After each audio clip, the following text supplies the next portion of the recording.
নমস্কার বন্ধুরা, আমি সুস্মিতা সাহা। আমার রান্নাঘরে সবাইকে স্বাগত। আজকে আমার রেসিপি তোপসে ফ্রাই। এটা আমি কিভাবে বানাই দেখে নিন। চলুন দেখাচ্ছি। এইখানে 200 গ্রাম তোপসে মাছ আছে। মাছটাকে আগে থেকে কেটে ভালো করে ধুয়ে নিয়েছি। এখন ম্যারিনেট করে নেব। তার জন্য দিয়ে দিচ্ছি এখানে রসুন বাটা হাফ চামচ। আমি রসুনটাকে থেতো করে নিয়েছি, আপনারা চাইলে বেটে নিতে পারেন। আর দিচ্ছি আদা বাটা হাফ চামচ। তারপর দিব এখানে স্বাদ মতো লবণ। আর দিচ্ছি হলুদের গুঁড়ো হাফ চামচ। আর দেব স্বাদ মতো লঙ্কার গুঁড়ো। এখানে আপনারা ঝালটা বুঝে দেবেন আপনাদের ইচ্ছে মতো। তারপর আমি ম্যারিনেট করে নেব।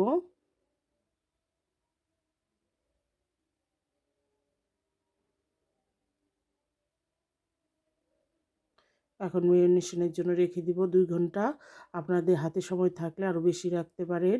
যদি ঠান্ডার দিন হয় তাহলে বাইরে রাখবেন, আর শীতের দিন হলে ফ্রিজে রাখবেন। আমি 2 ঘন্টা পরে ফিরে আসছি।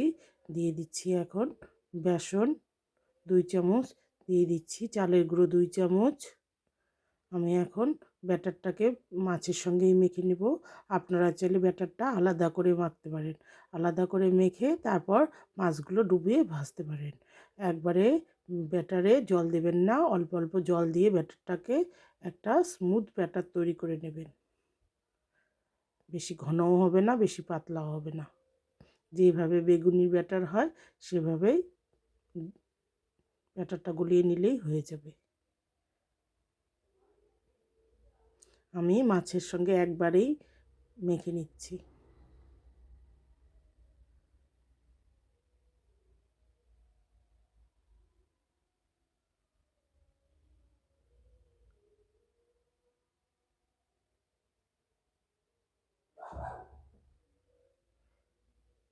এই তোপসে মাছের ফিশ ফ্রাই খেতে খুব ভালো লাগে। এটা ডাল ভাতের সঙ্গেও খেতে পারেন, আবার খিচুড়ির সঙ্গেও খেতে পারেন, আবার তাছাড়াও সন্ধ্যা স্ন্যাক্স হিসাবেও খেতে পারেন। চায়ের সঙ্গেও ভালো লাগে খেতে।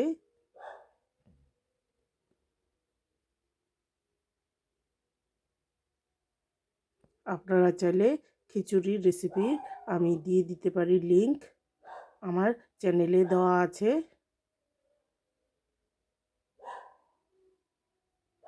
আমি লিংকটা দিয়ে দিব খিচুড়ির, আপনারা দেখে নেবেন। আর অন্য অন্য রেসিপিও আছে, ভাজার অনেক রকমের রেসিপি আছে, আর তাছাড়াও অন্য অন্য রেসিপি আছে, দেখবেন। আর আমাকে সামনে এগিয়ে যেতে সাহায্য করবেন প্লিজ বন্ধুরা।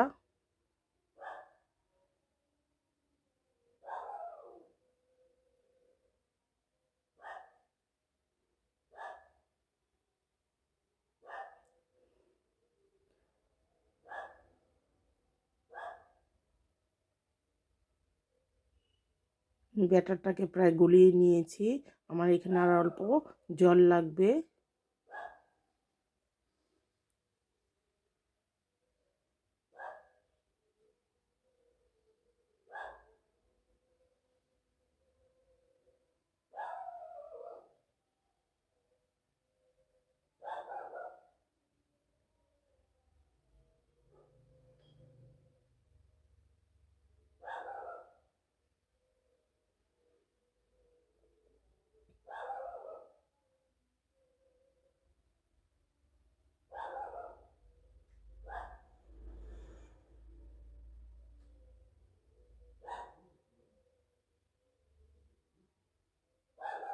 দেখুন আমি মাছের সঙ্গে সব ব্যাটারগুলো মেখে নিয়েছি। দেখুন এরকম হয়েছে, বেশি পাতলা হয়নি, বেশি ঘনও হয়নি। এখন আমি ভেজে নেব।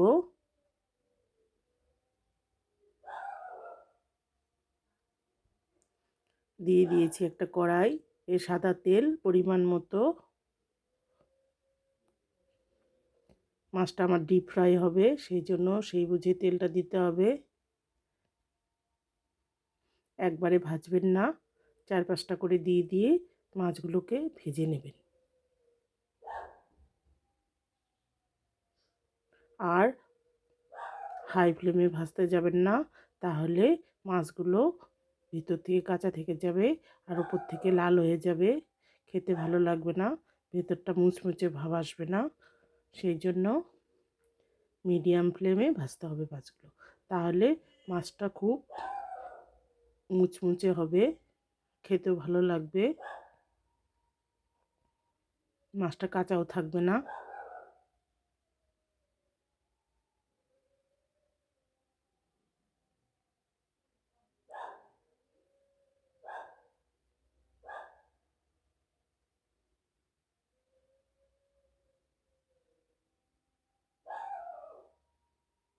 দেখুন আমার এক পিঠ হয়ে গেছে, উল্টিয়ে দিচ্ছি।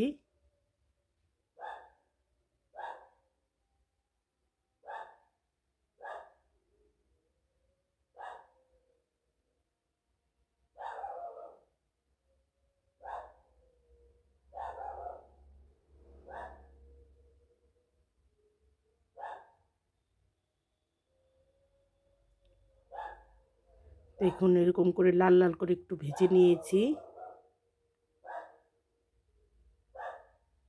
আমার তপসে মাছের ফিশ ফ্রাই হয়ে গেছে, আমি বাকিগুলো এইভাবে ভেজে নেব।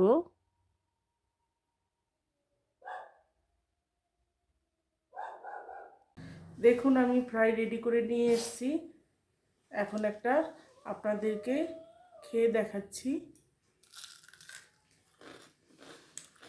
খুব ভালো হয়েছে, এইভাবে করে খাবেন, সন্ধ্যার স্ন্যাক্স হিসেবেও খেতে পারেন, আবার ডাল ভাতের সাথেও ভালো লাগে, বা খিচুড়ির সঙ্গেও খেয়ে দেখবেন, খুব ভালো লাগে। এইভাবে একদিন ট্রাই করে দেখবেন আর আমাকে বলবেন কমেন্টসে যে খেতে কেমন হয়েছে। আর আমার রেসিপিটা যদি ভালো লাগে প্লিজ লাইক শেয়ার করবেন, আর আমাকে উৎসাহিত করে নতুন রেসিপি পাওয়ার জন্য প্লিজ একটা সাবস্ক্রাইব করবেন, আর পাশে থাকা বেল আইকনটি প্রেস করবেন। ভালো থাকবেন, সুস্থ থাকবেন, ধন্যবাদ।